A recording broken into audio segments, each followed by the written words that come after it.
સમાચાર પર નજર કરીશું। બાદ યુજીસીના નવા નિયમો પર સુપ્રીમ કોર્ટની રોક। યુજીસીના નવા નિયમ અસ્પષ્ટ હોવાનો સુપ્રીમ કોર્ટનો મત છે। સુપ્રીમ કોર્ટે યુજીસી અને કેન્દ્ર સરકારને નોટિસ ફટકારી છે। 19 માર્ચ સુધી જવાબ આપવા માટે સુપ્રીમ કોર્ટે આદેશ કર્યો છે। નવા નિયમોનો દુરુપયોગ થવાની શક્યતા પણ સુપ્રીમ કોર્ટે વ્યક્ત કરી છે। તો હાલ 2012નો નિયમ લાગુ રહેશે। 19 માર્ચે હાથ ધરવામાં આવશે આ અંગે વધુ સુનાવણી। આગામી સુનાવણી સુધી નિયમો લાગુ નહીં થાય સુપ્રીમ કોર્ટે કહ્યું। તો નવા આદેશ સુધી 2012ના નિયમો જ લાગુ રહેશે। સીજેઆઈએ આ વાતને લઈને જાણ કરી છે। તો હાલ પૂરતા 2012ના જે નિયમો છે તે જ લાગુ રહેશે। आना है जो हमारा लगातार आर्गुमेंट था सर्वोच्च न्यायालय के सामने के 3C जिसके अंदर जातिगत भेदभाव की बात की गई थी, उसमें जनरल कास्ट को छोड़कर बाकी सभी कास्ट को उसमें इंक्लूड किया गया था। और कहीं ना कहीं ये दर्शाया जा रहा था कि जनरल कास्ट ही सिर्फ जो है वो टारगेट करती है और कास्ट को, उसको लेकर बहुत चिंता व्यक्त की है। और कहीं ना कहीं जो डिवाइड करने की बात, समानता की हमारा संविधान बात करता है, लेकिन ये रूल रेगुलेशन जो है वो कहीं ना कहीं विद्यार्थियों को डिवाइड करने का जो मामला है उसमें सामने आ रहा है। और ये सीजीआई ने बिल्कुल साफ साफ माना कि रूल रेगुलेशन में कमी है और इसको सोचना और देखना पड़ेगा।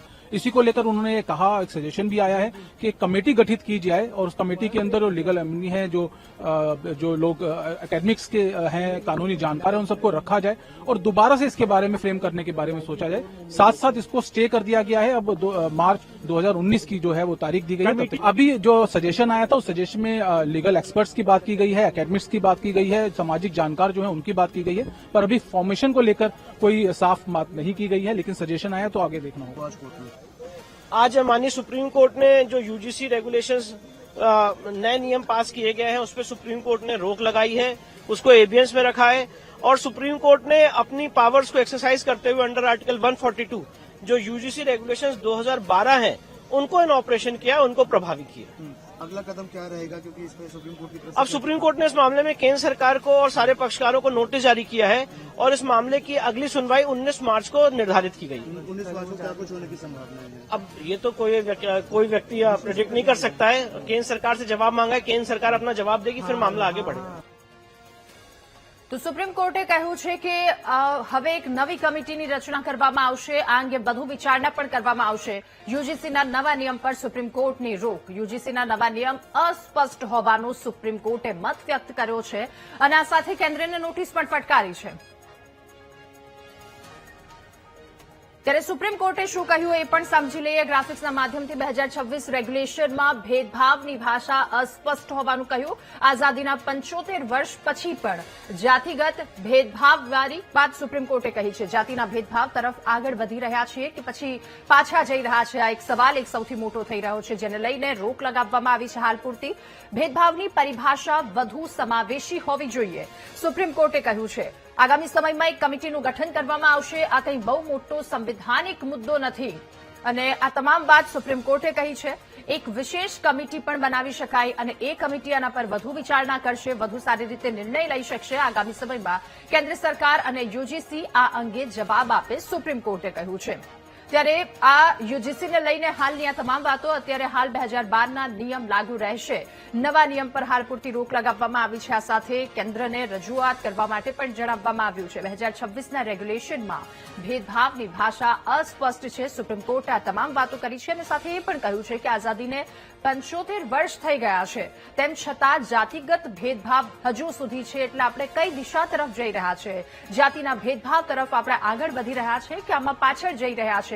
એ સવાલ એક સુપ્રીમ કોર્ટે ઉઠાવ્યો છે। વધુ આ પરિભાષા સમાવેશી હોવી જોઈએ। સુપ્રીમ કોર્ટે આ તમામ મહત્વની વાતો ટાંકી છે, સાથે નોટિસ પણ ફટકારી છે કેન્દ્રને। સુપ્રીમ કોર્ટે કહ્યું છે કે આ બહુ મોટો મુદ્દો સંવિધાનિક મુદ્દો નથી, આના પર વધુ સ્પષ્ટ અને વધુ વિચારણા થવી જોઈએ। એક વિશેષ કમિટીનું ગઠન પણ થાય, એક વિશેષ કમિટી બનાવી શકાય, વધુ સ્પષ્ટ રીતે આ તમામ મુદ્દાઓ આવવા જોઈએ। ત્યારે સુપ્રીમ કોર્ટે હાલ પૂરતી રોક લગાવી છે। 2012ના અત્યાર સુધીના જે નિયમો છે એ આગામી સમયમાં લાગુ રહેશે, જ્યાં સુધી આ તમામ વસ્તુ ક્લિયર નહીં થાય ત્યાં સુધી। યુજીસીના નવા નિયમ અસ્પષ્ટ હોવાનો સુપ્રીમ કોર્ટે પોતાનો મત વ્યક્ત કર્યો છે। કેન્દ્ર સરકારને નોટિસ પણ ફટકારવામાં આવી છે। તો દરેક યુનિવર્સિટી અને કોલેજ માટે શૈક્ષણિક, નાણાકીય, સામાજિક આ બાબતોમાં વંચિત જૂથના લોકોને માર્ગદર્શન પૂરું પાડવામાં આવશે। નવા નિયમમાં તમામ વસ્તુ હતી। આ તક કેન્દ્ર ચલાવવા માટે એક સમાનતાની પણ એક મહત્વની વાત, ફેકલ્ટી, સ્ટાફ, વિદ્યાર્થી અને નાગરિક સમિતિ ભેદભાવ અને સંબંધિત ફરિયાદોની તપાસ કરી અને કાર્યવાહી કરવામાં આવશે. દરેક સંસ્થાને સમાનતા હેલ્પલાઇન સ્થાપિત કરવાનો આદેશ પણ આપવામાં આવ્યો. તો પીડિત વિદ્યાર્થી અથવા તો કર્મચારી પોતાની ફરિયાદ નોંધાવી શકશે. આ મહત્વની વાત નવા નિયમોમાં યુજીસીમાં ફરિયાદીની ઓળખ ગુપ્ત રાખવાની જોગવાઈ પણ કરવામાં આવી છે.